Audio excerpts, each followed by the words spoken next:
ซาวลัง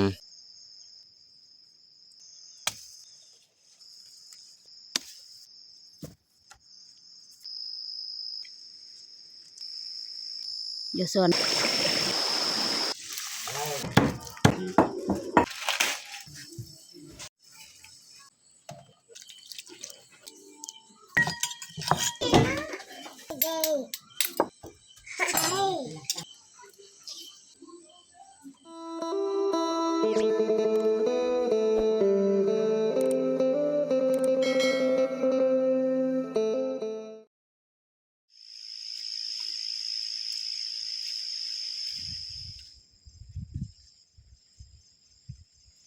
กราบสบายดีเบิร์ดสู่ครูสู่คอนยินดีต้อนรับเข้าสู่ซองน้องมุกดา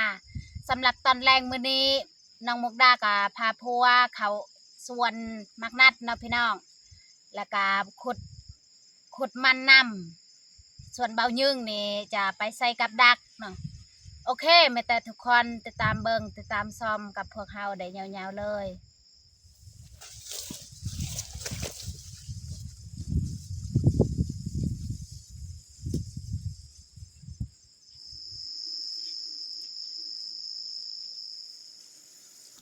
ตอนนี้กะเฮามาฮอดอยู่ส่วนมักนัดแล้วนี่ส่วนมักนัดของเฮาแม่แต่เฮาจะไปเบิ่งว่าสิมีสุกหรือบ่นี่เฮามาฮอดแล้วนี่ตอนส่วนมักนัดนี่เป็นจังได้เบายืงนี่มีโตสุกหรือบ่นั่งแต่ว่าตัวนี้นี่เรื่องแล้ว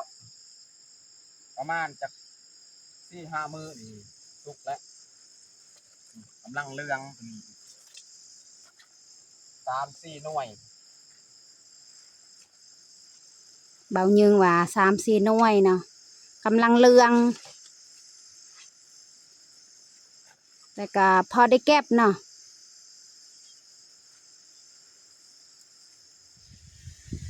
เราจะเก็บนะมาตัวนี้นี่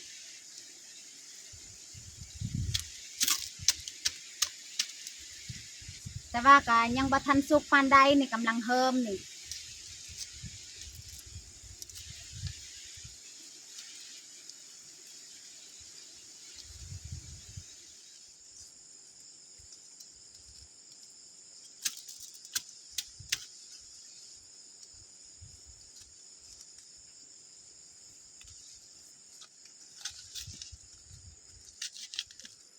เราจะเก็บ2 หน่วยนี่แหละนี่เราจะเอาออกตัวนี้นี่เราจะมาปลูกต่อ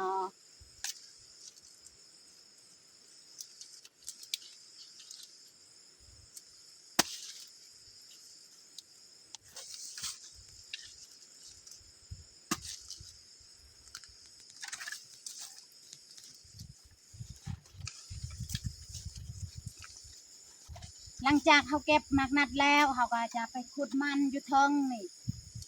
เราจะย่างขึ้นเทิงเลย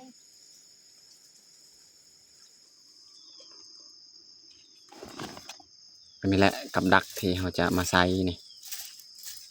กับดักเบายึงซื้อไม้นี่กับดักนี่ซาวลังแล้วก็สิใส่เหงื่อนี่แหละพี่น้องเหงื่อข้าวโพดหรือว่าสาลีนี่เราสิมาใส่นี่แหละนี่ขึ้นถึงเลยจังหน่อยตอนนี้เฮากะมาฮอดอยู่สวนมันแล้วนี่ไม่แต่เฮาจะมาขุดเลยส่วนเบาเยิงนี่กะไปใส่กับดักคอยขุดทะไปก่อนเนาะพี่น้องส่วนมันของเฮานี่6 ลายนี่งานนี่ขึ้นสูงแล้วเฮาจะบ่ได้ทางเนาะ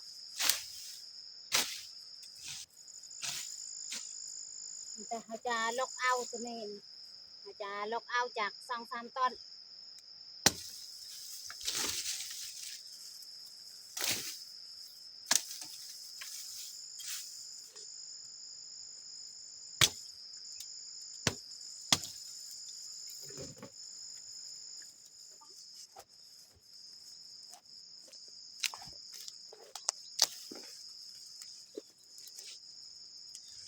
นี่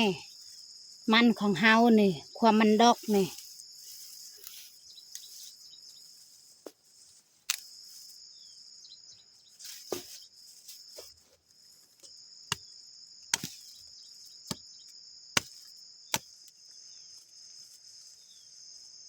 จะลอกต่ออีกนี่บางกี้นี่ลอกตอนหนึงแล้วแต่ว่าเดี๋ยวนี้ก็ลอกอีก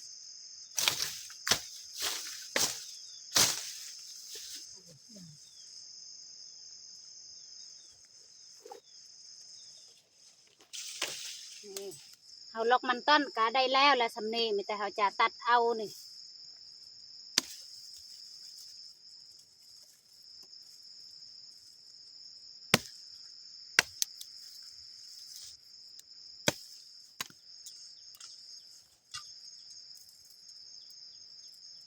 บอนนี้อีกลังหนึงใส่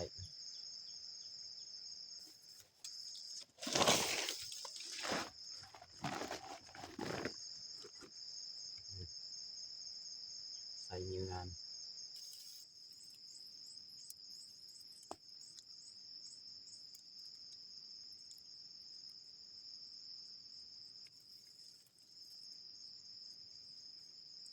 วางไว้เลยเนาะทรายนี่เขาต้องมัดไว้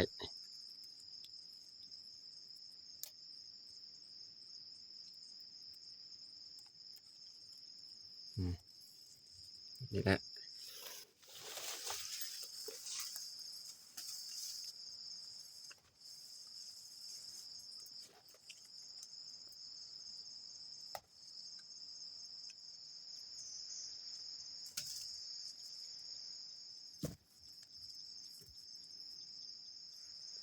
ตอนนี้เฮาขุดมันก็สำเร็จเรียบร้อยเนาะมีแต่เฮาจะมายัดใส่กระพาจากน้อยจึงไปล้างอยู่ห้วย อยู่ห้วยใกล้ๆบ้านนี่แหละที่ทุกคนเคยเบิ่งในคลิปก่อนๆ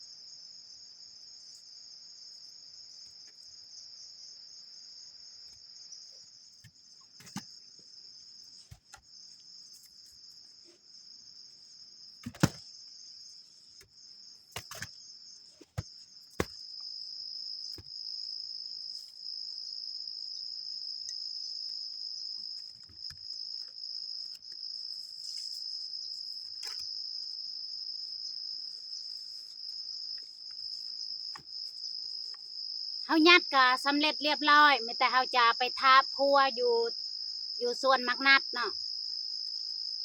เฮาจะกัดแต่นี่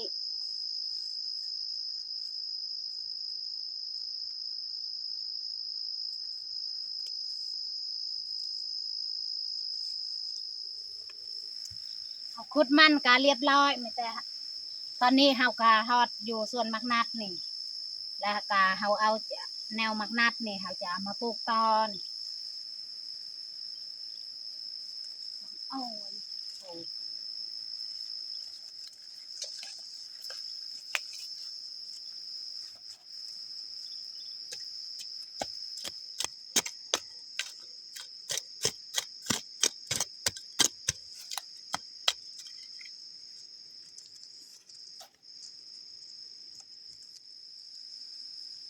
หมากตัวใดตัวเขาเก็บแล้วเขาก็เอาหัวของมันนี่เอามาปลูกต่ออีกเนาะปลูกซับบนใดแบบมันบางๆนี่บนนี้นี่เขาก็ปลูกเติมอีก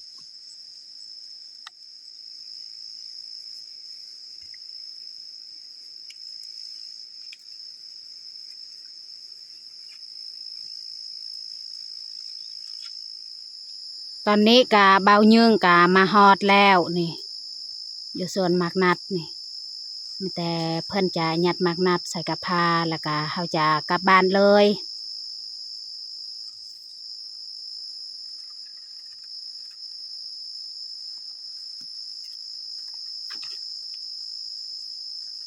เฮาจะกลับไปล้างมันอยู่ห้วยใกล้ๆบ้านนี่แหละ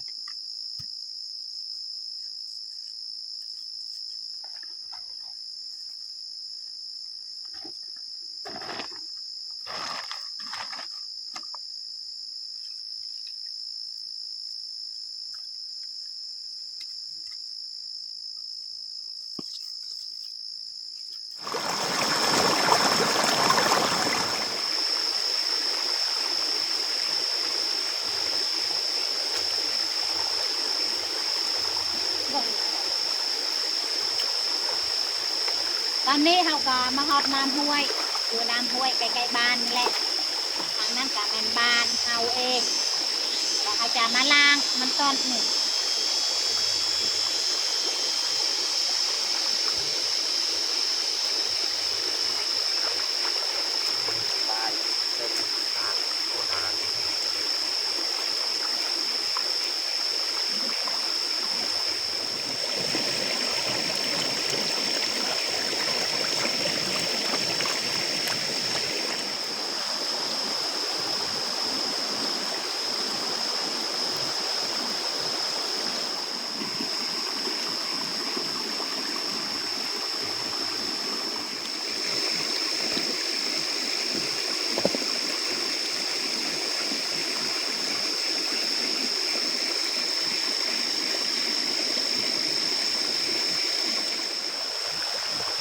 เขาจะมายัดมันต้นหนึ่งเขาล้างก็สะอาดเรียบร้อย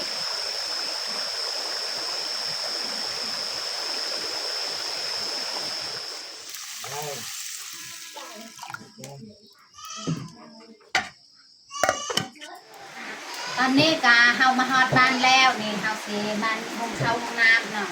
เดี๋ยวนี้ก็สิค่ำๆแล้วก็ฝนตก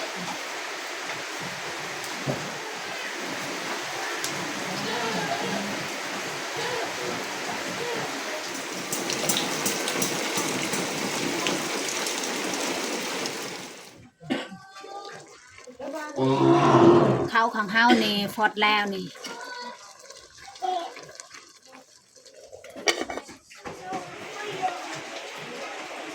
นี่ข้าวของเฮาก็สุกเรียบร้อยเนาะ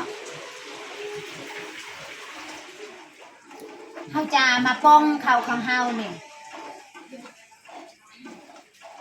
เฮาจะมาปะอยู่บนนี้เลยปะให้มันเย็นจักหน่อยจึงมาตักใส่ถ้วยตอนนี้เฮาสิมาเฮ็ดอาหารนี่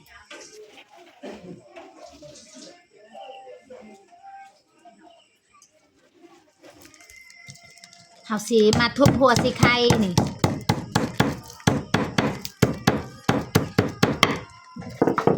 เฮาจะเอามาพริกกับผักเทียมนี่ลงเลยนี่มาพริกกะเฮาใส่2 หน่วยเนาะเพราะว่าลูกสาวนี่กินน้ำก็เลยเฮาบ่ได้ใส่ลายอย่างมันเผ็ดตอนนี้เฮาตำมักพริกกะแหลกแล้วนั่งลงนี่แต่เฮาจะตักออกแล้วก็มา นั่ง ใส่ ลง ในหม้อที่เราต้ม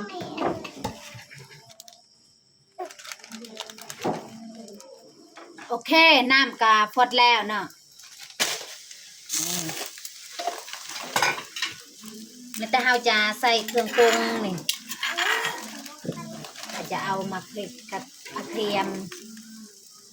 แล้วก็มาใส่เลย ใส่เกลือใส่เป็นนัวใส่หัวไชไข่แล้วก็ใส่หมักทั่วนี่ใส่ยอนบักอึ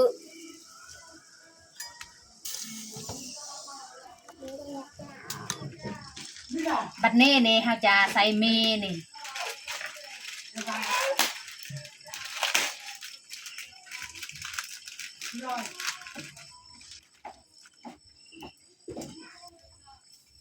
ยอดบักอึกับหมักทั่วกับสุกแล้ว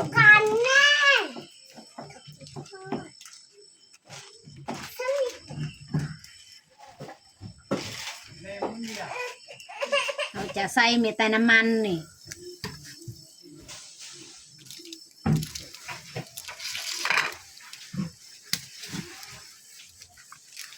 เกลือแป้งนัวกับเครื่องปรุงที่เขาใส่ไว้อยู่ในมีนี่เขาจะบ่ใส่เพราะว่าเขาใส่เกลือแป้งนัวของเขาแล้วตอนนี้มีของเขาก็สุกเรียบร้อยนี่แต่เขาจะปองเขาจะมาปอง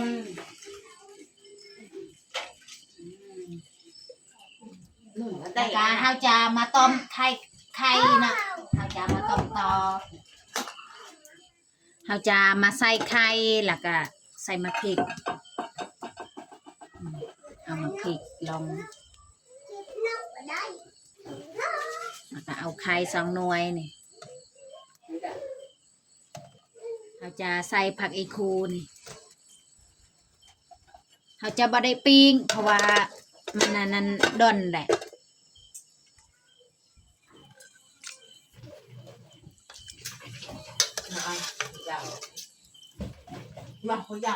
เขาจะเทน้ำใส่นี่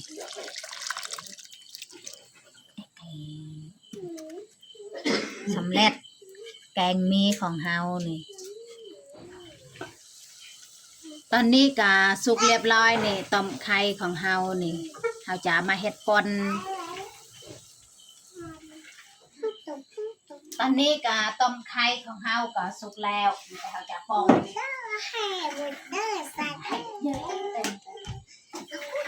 เฮาจะมาแช่ไข่นี่แช่ใส่น้ำเย็น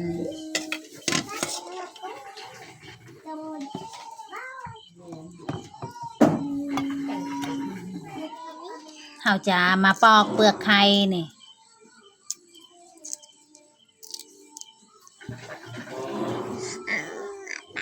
มักพริกผักอีคู่กะเฮาใส่แล้วนี่เกลือแป้งนัวกะเฮาใส่แล้วแต่เฮาจะมาตำเลย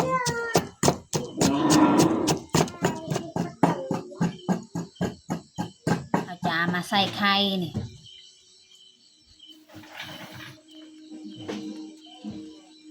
ซอยเป็นตอนน้อยๆนี่สบายเวลาเฮาตำนี่มันจะแหลกไว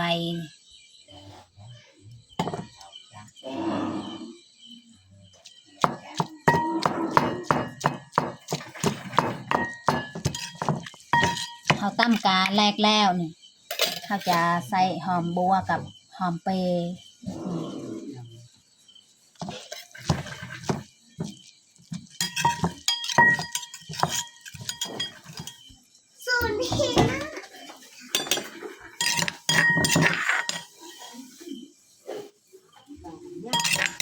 ยอมล้างที่เขาจะมาตักเขาจะ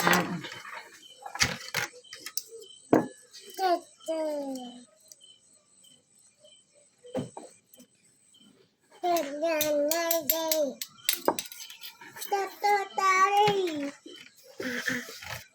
ด้แล้วละสำนีตักน้อยเป็นตักอีกตอนนี้ก็เรียบร้อยเขาจัดผักข้าวนี่ต้มมีแล้วก็แจ่วไข่แล้วก็ข้าวเจ้า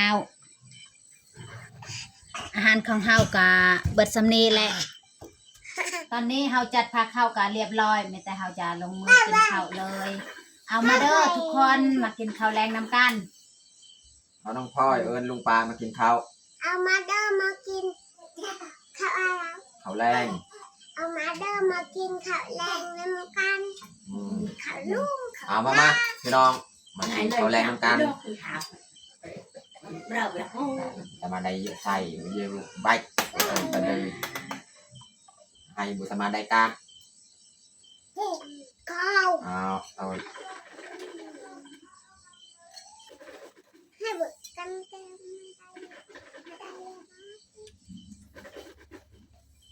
ให้เปิดละ